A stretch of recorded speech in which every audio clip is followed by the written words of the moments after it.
Hi everyone, welcome back to my YouTube channel. Myself सी अनुप्रिया लड्ढा और मैंने शादी के 5 साल के बाद अपना सीए फाइनल का एग्जाम फिर से रीस्टार्ट करके सीए फाइनल का एग्जाम क्लियर किया है। तो आज के वीडियो में मैं आप लोगों के साथ मेरी ग्रुप 1 की एएफएम की स्ट्रेटेजी शेयर करूंगी कि मैंने कैसे एएफएम की प्रिपरेशन करी थी और मुझे एएफएम में एग्जामिशन आया था और मैं सीए फाइनल के दोनों ग्रुप के लिए किसी भी सब्जेक्ट के लिए कोई क्लासेस बाय नहीं करी थी, मैंने सेल्फ स्टडी से ही प्रिपेयर किया था।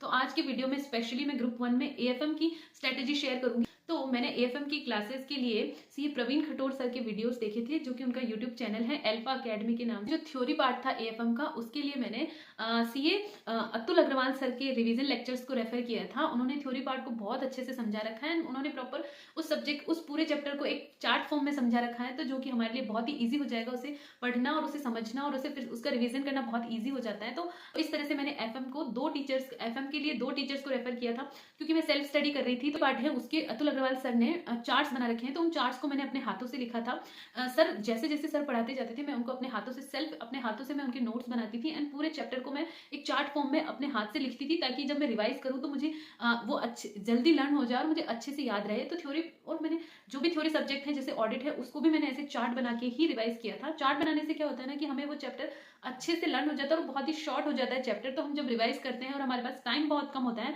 और हमें चैप्टर भी पूरा कवर करना होता है, तो चार्ट्स हमारी हेल्प करते हैं और इस तरह से चार्ट रिवीजन करने से पूरा चैप्टर भी कवर हो जाता है और रिवीजन भी अच्छे से हो जाता है और उसमें सारे कीवर्ड्स भी आ जाते हैं जो कि हमें एग्जाम में लिखने होते हैं। तो इसी तरह से मैंने चार्ट बना के उनका रिवीजन किया था। प्रैक्टिकल पार्ट का प्रवीण खटोर सर ने बहुत अच्छे से उनका रिवीजन करवा रखा है, तो मैंने इस तरह से किया था। एंड देन फिर प्रैक्टिस मैंने और क्वेश्चन जो प्रैक्टिस है वो मैंने आईसीआई मॉड्यूल से करी थी, क्योंकि आईसीआई मॉड्यूल करना बहुत इंपॉर्टेंट है। आपको उसको 100% कवर करना पड़ेगा।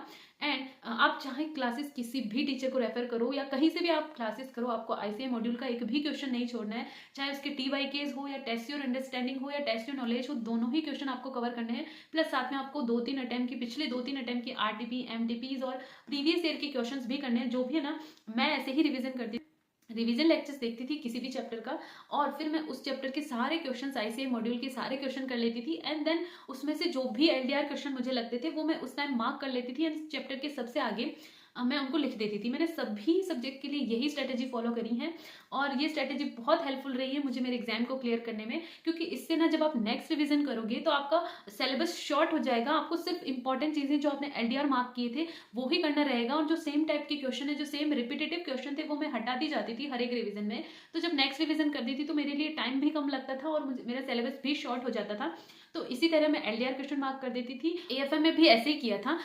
और मैंने एएफएम के लिए सी प्रवीण कठोर सर की बुक मंगाई थी।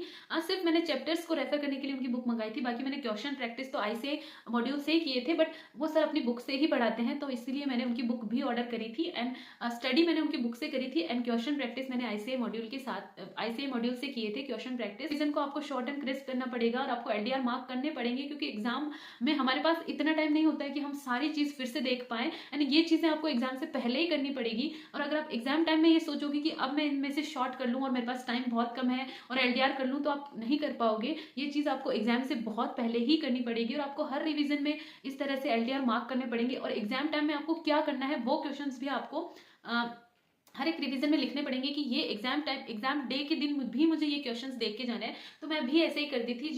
जो एग्जाम डे के दिन मुझे क्वेश्चन देखने जाने हैं वो भी मैं लिख लेती थी, चैप्टर के आगे लिस्ट बना लेती थी कि ये क्वेश्चन मुझे एग्जाम के दिन भी देखना है। तो इसी तरह से आपको रिवीजन करना पड़ेगा और हर एक सब्जेक्ट को आपको ऐसे ही करना पड़ेगा। और अगर आप ऐसे अपनी रिवीजन स्ट्रेटेजी प्लान करोगे तो डेफिनेटली आप अपना ग्रुप क्लियर कर लोगे, आप डेफिनेटली अपने एग्जाम्स क्रैक कर लोगे। इस तरह से रिवीजन करने से आपको ना आपके ऊपर बर्डन भी नहीं रहेगा और आपको इतना प्रेशर फील नहीं होगा। आपको ऑलरेडी पता होगा कि आपने एलडीआर मार्क कर रखे हैं, आपका टाइम भी सेव हो जाएगा। तो मैंने तो ऐसे ही प्रिपेयर किया था। So this was my AFM strategy. I hope this strategy will helpful to you. आप इसे जरूर एक बार ट्राई करके देखना एंड आप जरूर इसे अप्लाई करना। एंड